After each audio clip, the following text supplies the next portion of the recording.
فکر غروبم با دلی پر از حکایت، ولی حیف بست زبونم،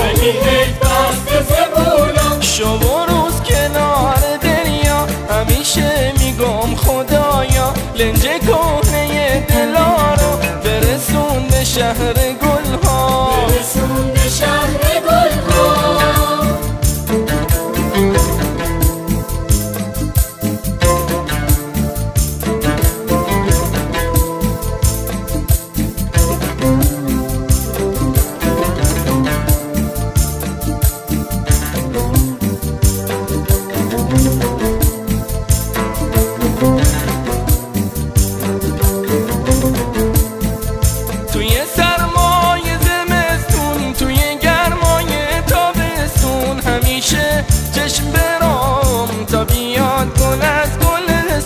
دریا که توفانی میشه و میاد تا پای ریشه، باغبون خبر نداره هر کسی به فکر خیشه،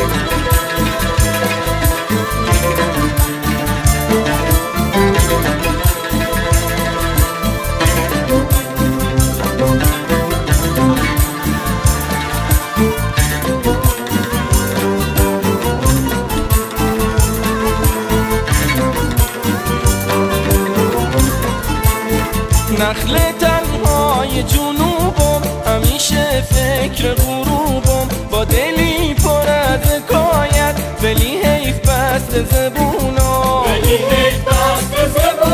شب و روز کنار دریا همیشه میگم خدایا لنج کهنه دلا رو برسون به شهر گلها،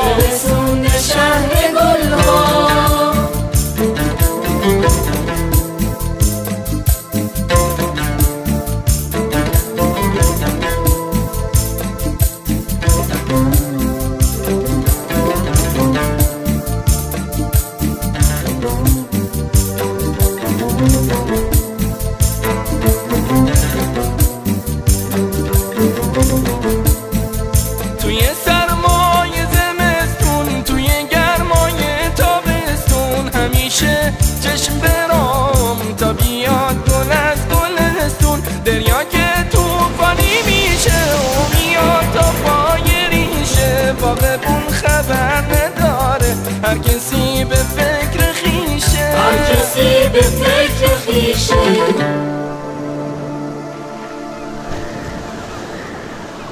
نخل تنهای جنوبم